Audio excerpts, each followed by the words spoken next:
Welcome. Adele Anderson from Life Coach Adele. And today I'm going to talk about the 3R's of processing grief as by Robert A Neimeyer. But first I want to ask you, has someone ever said to you, isn't it time that you moved on?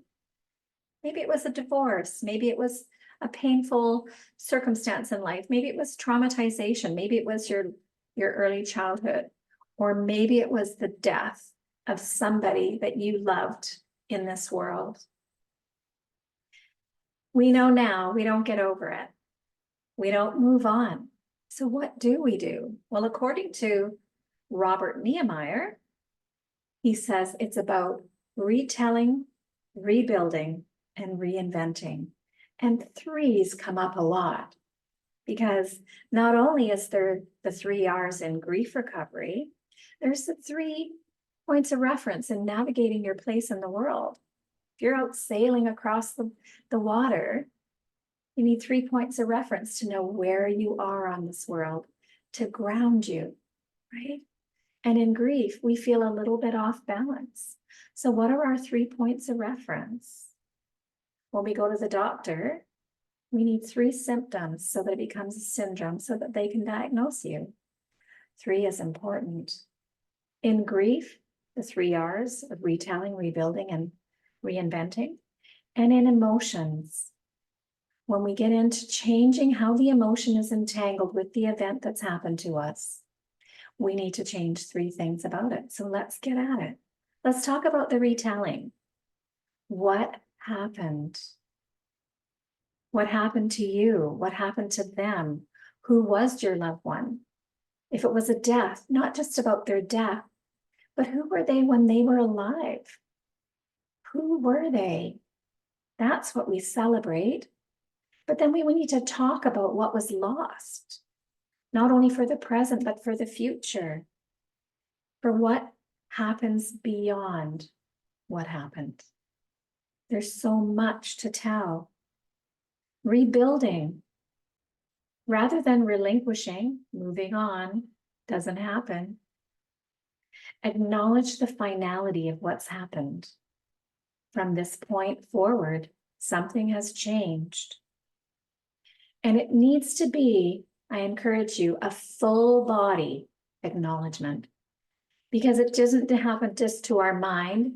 It didn't just happen to our body. It happened to our soul. It happened to our very being.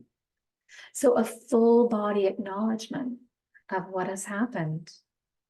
But also a sustainable path, a sustainable way that we can continue the bond that was death with our loved one. And reinventing our lives and ourselves in the context of what has to change in order for us to rebuild and reinvent ourselves. And it's an opportunity, of course, that includes both sadness and hope. Robert Neimeyer says it might be bittersweet. I remember going to a funeral for my father-in-law, and someone said to me, death is a little bit like Chinese food. And I was like, gotta wait for that one. And he said, yes, it's a little bit sweet and it's a little bit sour.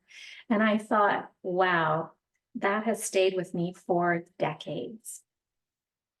So a little bit bitter, from deep despair to a little bit sweet, to a more gentle way of holding our grief, holding our trauma, nostalgia and remembrance in all areas.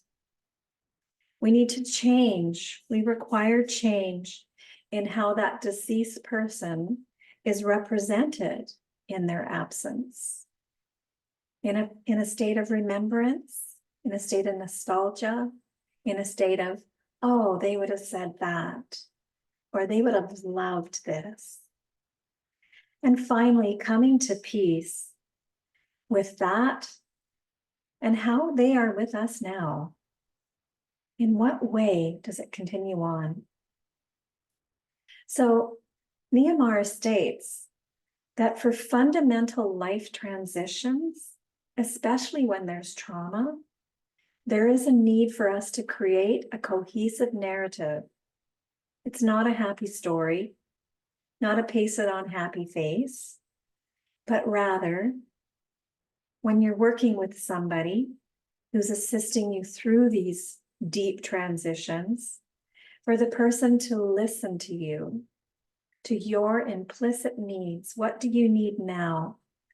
And allow the space for that grieving, traumatized person to approach this intersection.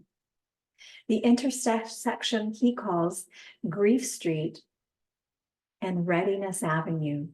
And when that intersection arises, there is a huge opportunity to reconcile yourself with what's happened.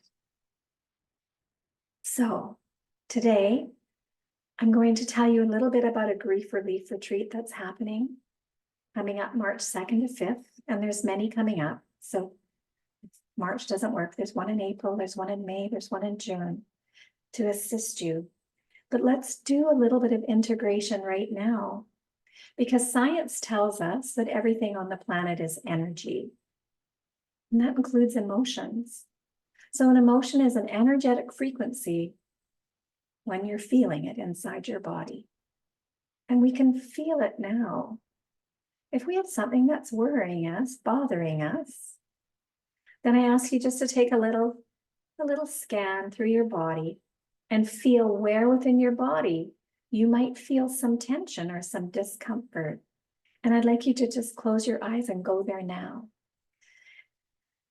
And take a deep breath in, because that is helpful for our brain to relax. It signals that, hey, here I am sitting on my yoga ball, my beautiful home. The lights are on, the heat is on. And right now I'm okay. I'm okay because I'm taking these long, slow breaths. I'm not running away from the saber-toothed tiger. Couldn't do that if I was breathing this way, right? And so that in itself is powerful.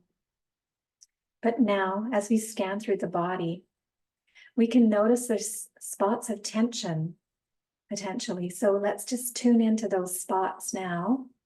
And I can feel, within my upper abdomen and chest, I have a bit of tension. It feels a bit denser, feels a bit compressed. And if I was to actually go in there in my mind's eye and take a look at it, it's kind of blacky gray. It's a little bit like a cloud in that, I probably couldn't really grab it. It would pass through my fingertips. It's kind of diffuse. I don't really see any edges. I couldn't take my index finger and draw the perimeter. And, it's kind of softer like a marshmallow, but not quite. So I can feel it heavy. It wants to sort of float down a little bit, and yet it's unsteady in there, unsteady on its own feet. And so what I'm going to do is I'm going to change 3 things about it. Because every emotion has its own biology. We know through science that emotion has a heart rate, a respiration, and a body temperature, just to say a few things. So those are the 3 things I'm going to concentrate on. So I can change that by actually going for a walk, moving on my yoga ball, moving around. I could visualize, I could change my body temperature if I could visualize I'm standing underneath an ice cold shower. Because ice cold is different than the temperature that I feel in here, which is slightly cooler than my own body. And so by feeling, the shower, the water coming down on my head, on my shoulders, that splattering sound that I hear, and the temperature changing as it washes through, and I can visualize it washing right through the center of my body, it begins to shift. I can feel the shift now. So I'm going to change it slightly again. Even though the shower, I can see it, I'm going to visualize that I'm standing under a waterfall. And the waterfall is coming from way high above. And there's some really powerful white water behind me. But I'm going to step forward on this beautiful little, it's like a little ledge. And I'm going to let the mist and the sprinkle of that waterfall hit my body. And as I looked up at that waterfall, I saw the sun shining down on the water, and it glistened like 1,000 diamonds. You know what I mean when you look across the water, across the ocean. The sunlight mixed with the water is just reflective, and it's bright and lively.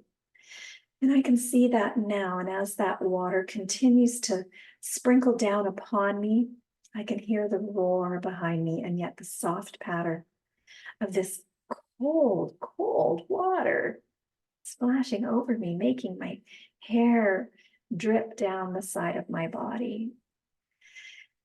And the fresh, moist air enter my system, and the warm sun shining on my face. And again, I feel invigorated. Maybe I start to shiver and maybe dance a little bit in these raindrops that are falling down around me. And just by doing that, again, I feel a little shift. I feel it move down. And so now I'm going to step right under the waterfall and just let the deluge wash over me, wash through me, and just wash through that area of my body.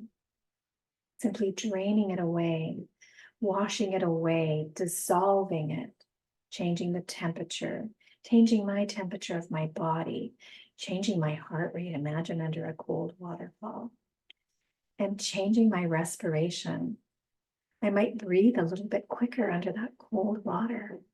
And so what I've done is I've changed 3 things about it, but visually I've actually changed it too, because I brought in the blue sky and the sunlight, the brightness on the water, the sparkling color, the reflection, almost like a million rainbows in every water droplet. The temperature changed, my heart rate changed, everything changed. And so I've dissolved this uncomfortableness that was within my body. And so these are the 3 things. We changed 3 things about it, because a neural pathway, whether it's grief or trauma, childhood baggage, or a difficult life experience of any kind, is created in a certain way, and it has its own heart rate, its own respiration, its own body temperature.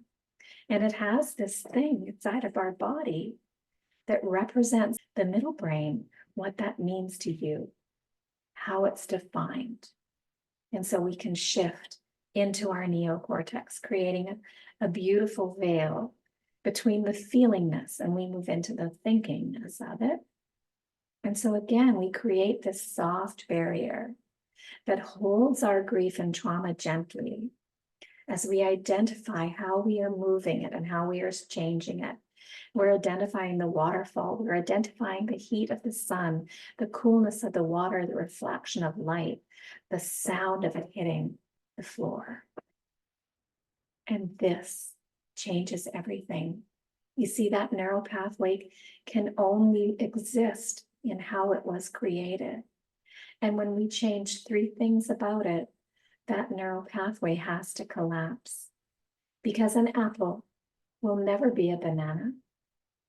And that is the 3 fundamental ways to remove difficult emotions from our system. If you would like to learn more about encompassing, navigating, retelling, rebuilding, and reinventing yourself, possibly a grief relief retreat is for you, and connect with me. My name is Adele Anderson from Life Coach Adele. I hope you've enjoyed this little session. And until we speak in person, you stay well out there. Bye now.